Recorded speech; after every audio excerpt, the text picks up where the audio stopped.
Ողջույն սիրելի հետևորդներ, երբևէ մտածել եք, ինչու է մարդը երբեմն փրկություն ուզում, բայց չի ճանաչում փրկչին։ Ինչու է աշխարհը փնտրում խաղաղություն, բայց մերժում նրան, ով կարող է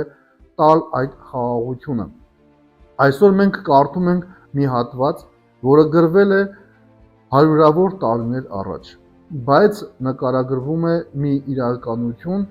որը փոխեց ամբողջ մարդկության պատմությունը։ Այս մարգարեությունը կարդում ենք Եսայի մարգարեության 53-րդ գլխում, եւ այն բացահայտում է տառապող ծառայի կերպարը Հիսուս Քրիստոսին։ Տեր, ով հավատաց մեր տված լուրին, եւ ում հայտնի դարձավ Տիրոջ բազուկը, նրա առջև կանգնեցինք որպես մանուկ, որպես արմատ ելած անջրդի հողից, ոչ տեսք ուներ նա, ոչ էլ վեհություն, տեսանք մենք նրան, բայց նա ոչ տեսք ուներ, ոչ էլ գեղեցկություն, նրա տեսքն ավելի անարգ էր ու նսեմ, քան բոլոր մարդկանց որդներինը, նա հարվածների ենթակա մի մարդ եղավ, որ ցավերին համբերել գիտի, իր երեսը դարձնելով արհամարվեց ու բանի տեղ չդրվեց, նա մեր մեղքերն էր վերցնում եւ մեզ համար չաչարվում, սակայն մենք նրա ցավերը, հարվածներն ու չաչարանքները համարեցինք իբրև Աստծուց եկած բան, բայց նա վիրավորվեց մեր մեղքերի համար եւ մեր անօրենությունների համար պատժվեց, մեր խաղաղության համար նա պատիժ կրեց եւ նրա վերքերով մենք բժշկվեցինք։ Ամենքն էլ մոլորված ոչխարներ են, մարդն իր ճանապարհին մոլորվեց եւ Տերը նրան մատնեց մեր մեղքերի համար։ Ու նա վշտից իր բերանն անգամ չի բացում, նա մորթվելու տարվեց ոչխարի պես եւ գառան նման ամռուն չկանգնած է խոզողի առաջ եւ այսպես իր բերանը չի բացում։ Նրա խոնարհության շնորհիվ նրա դատաստանը վերացավ եւ նրա ազգատոհմի մասին ով պիտի պատմի։ Երկրի վրա վերջ տվեցի նրա կյանքին, իմ ժողովրդի անօրենությունների պատճառով նա մահվան մատնվեց։ Պիտի պատժեմ չարին նրա գերեզմանի փոխարեն եւ հարուստներին նրա մահվան փոխարեն, որովհետեւ նա անօրենություն չգործեց եւ նենգությունը տեղ չգտավ նրա բերանում։ Տերը կամենում է մաքրել նրան վերքերից։ Եթե մեղքերի զոհը մատուցենք, ապա երկարակյաց սերնդի կարժանանանք, որի պատճառով Տերը կցանկանա ազատել եւ նրան իր ցավերից, նրան լույս ցույց տալու եւ օժտել իմաստությամբ, արդարացնել արդարին, որը հոժարակամ ծառայեց շատերին եւ իր վրա վերցնելու նրանց մեղքերը։ Ահա թե ինչու նա շատ բան պիտի ժառանգի եւ հզորների ավարը պիտի բաժանի, որովհետեւ նրա անձը մահվան մատնվեց եւ նա հանցավորների հետ դասվեց, նա շատերի մեղքերը կրեց եւ նրանց անօրենությունների համար դատապարտվեց։ Ուրախացիր, ով ամուլ,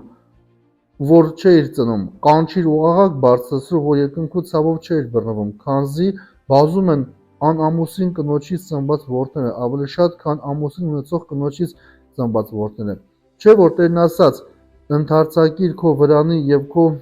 սրահների տեղը, կանգնեցու եւ խնայողություն մի արա, երկարացրու քո պարանները, հաստատիր քո ծցերը, աճ ու ձախ տարածվիր եւ քո սերունդը պիտի ժառանգի հեթանոսներին եւ պիտի կառուցի ավերված քաղաքները։ Մի վախեցիր, որ քեզ ամոթահար արեցին, մի նեղվիր, որ քեզ նախատեցին, որովհետեւ վաղնջական ամոթը պիտի մոռանաս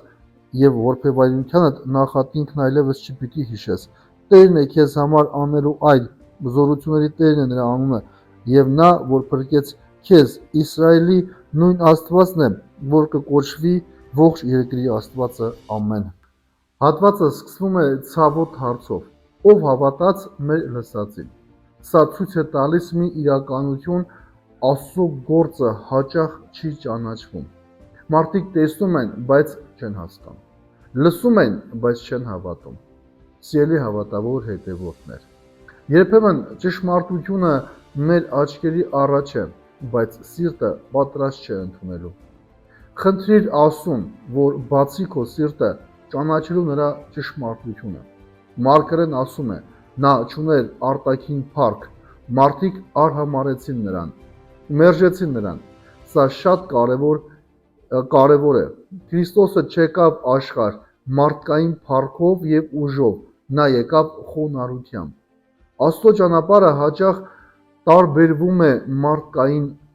սպասումներից։ Մի գնահատիր ամեն ինչ միայն արտաքինով։ Աստծո ամենամեծ գործը հաճախ թաքնված են պարզության մեջ։ Նա վերցրեց մեր հիվանդությունները, նրա վերքերով մենք բժշկվեցինք։ Այս հատվածի սիրտն է, սա խոսում է խաչի մասին։ Քրիստոսը վերցրեց մեր մեղքերը, կրեց մեր ցավերը, տվեց մեզ փրկություն։ Սիրելի հավատավոր հետևորդներ, քո ցավը Աստծուն անծանոթ չէ։ Քրիստոսը արդեն անցել է այդ ճանապարհով։ Երբ ծանրություն ունես, մի պահիր այն միայն քեզ համար, հանձնիր այն Քրիստոսին։ Քրիստոսը չի պայքարում, չի արդարանում, չի փորձում փախչել, նա կանգնում է դեպի խաչ խոնարհությամբ։ Սա մեզ սովորեցնում է, խոնարհության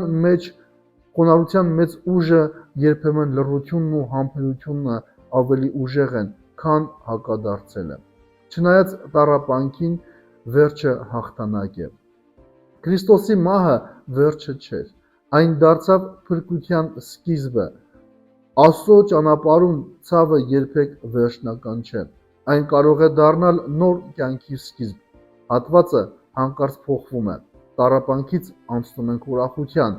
Ուրախացիր, որովհետև քո որդիները շատ են լինելու։ Սա խոսում է վերականգնման մասին։ Աստված կարող է վերցնել դատարկությունը եւ դարձնել այն լիություն։ Եթե կյանքում ունես